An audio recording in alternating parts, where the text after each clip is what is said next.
আসসালামু আলাইকুম সবাইকে। জুম্মা মুবারক। জুম্মার নামাজ আদায় করার পরে কবরস্থানে দাদার কবর জিয়ারত করে বেরোচ্ছিলাম আমি আর তানজিরের মধ্যে। এক বন্ধু ফোন দিয়ে সে যেতে বলতেছে, তো আমি আর তানজির রওনা হয়ে গেলাম। আসলে সে বন্ধুটি কে সেটাই মুহূর্তে বলতে চাচ্ছি না। আমরা দুইজন আমার বাইক নিয়ে রওনা হয়ে গেলাম। এখন আছি হচ্ছে চিত্রা ব্রিজের উপরে, পুরাতন সুলতান ব্রিজ যেটাকে বলে, পার হয়ে এখন আমরা মিরাপাড়ার উদ্দেশ্যে রওনা হলাম। রাস্তাটি অবশ্য চিত্রা নদীর একদম কোল ঘেঁষে, যে দেখা যাচ্ছে চিত্রা নদী আমাদের। আমরা এগিয়ে চলছি, কাছাকাছি চলে আসছি।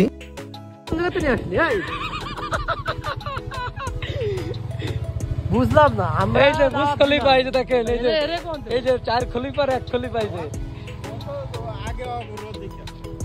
আগেই চলে আসছিল আমাদেরকে না বলে। আমার বন্ধুর সামনে যে আছে রিপন এবং পিছনে মাসুম। আমরা এখানে রিপনের এক আত্মীয় বাড়িতে একটা দাওয়াতের বিষয় ছিল, তো আমরা না জেনেই চলে আসছিলাম নিজেরাই দাওয়াত নিয়ে জোরপূর্বক।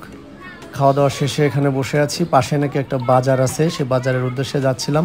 আসতে আসতে হঠাৎ চোখে পড়ে গেল একটা লেবু গাছ। দাঁড়ায় গেলাম, কি পরিমাণে লেবু ধরছে এখানটায়, পুরা গাছ ভর্তি লেবু। বাজারের পাশে একটা প্রাইমারি স্কুল। একদিকে বাজার, পাশে লোকজন ছেলেপেলে খেলাধুলা করছে, আর এই লোক চেয়ারে বসে কিভাবে এরকম ঘুমাচ্ছে সেটা আমাদের বোধগম্য হলো না। সে মনের সুখে এক মনে ঘুমায় যাচ্ছে। নিজেদের মধ্যে টুকটাক একটু গল্প চলছিল। বন্ধুদের মধ্যে তানজি সবসময় আমাদেরকে মাতিয়ে রাখে। এরপর আমরা বাজারে প্রবেশ করলাম। মাসুম তো পাঞ্জাবি খুলেই প্রবেশ করে ফেললো। বাজারটা এটা হচ্ছে শুক্রবারে মিরাপাড়া বাজার, এটা হাটের দিন। এখানে স্থানীয় সব শাকসবজি উঠে, বেগুন দেখতে পাচ্ছেন, এরপরে শাপলা বিল থেকে তুলে আনা পুঁই শাক, লেবু, দেশি লেবু। জামের কেজি কত করে? জামের কেজি 150 টাকা ভাই। এটা কি ঘরের দেশি, আমরা বাড়ি নাম না দেশি? ঢেঁড়স দেখা যাচ্ছে, এগুলো বাড়ির আঙিনা থেকে হয়তো চাষ করা। এই চাচা কলা নিয়ে আসছে, উনি বিক্রি করছে। পরে চোখে পড়লো একটা মিষ্টির দোকান।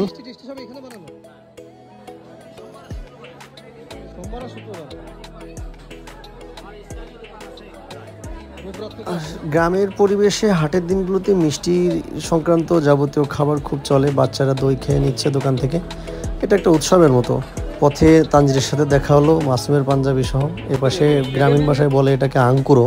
এবার অন্য একটা বিষয় নিয়ে কথা বলবো। এখানে যে দোকানটি দেখতে পাচ্ছেন, এটাতে বাচ্চারা খুব পছন্দ করে, খুব সুস্বাদু মুখরোচকভাবে শরবত তৈরি করে, যেটা সম্পূর্ণ অস্বাস্থ্যকর পরিবেশে তৈরি করা হয় এবং বিভিন্ন ক্ষতিকারক ঝুঁকিপূর্ণ রং ব্যবহার করা হচ্ছে। আসলে এরকম খাবার না খাওয়াই ভালো। এবং বাজারের গ্রামের দিকে এই সমস্ত খাবারগুলো খুব চলে। এই যে রং দেখতে পাচ্ছেন, এটা মোটেই স্বাস্থ্যসম্মত নয় এবং আপনার বাচ্চাদেরকেও নিরুৎসাহিত করবেন খাওয়ার জন্য। ভাজা পোড়া ছাড়া গ্রামের রাস্তার বা হাটগুলোতে জমেই না। এখানে চপ, পেঁয়াজু, সিঙ্গাড়া, বাদাম কিনতে লোকজন চলে আসছে। আমাদের ঘোরাঘুরি শেষ, আমরা বাড়ির উদ্দেশ্যে রওনা হলাম। আমরা সময় পেলে বন্ধুবান্ধব মিলে এভাবে বের হয়ে পড়ি। আমরা সবাই ঘুরতে অনেক পছন্দ করি। যাই হোক, সবাই ভালো থাকবেন। আমাদের ভিডিও এই মুহূর্তে শেষ হয়ে যাচ্ছে। আমাদের জন্য দোয়া করবেন। সুস্থতা কামনা করি সবার। আসসালামু আলাইকুম। দেখা হবে আবার নতুন কোনো ভিডিওতে, নতুন কোনো জায়গায়।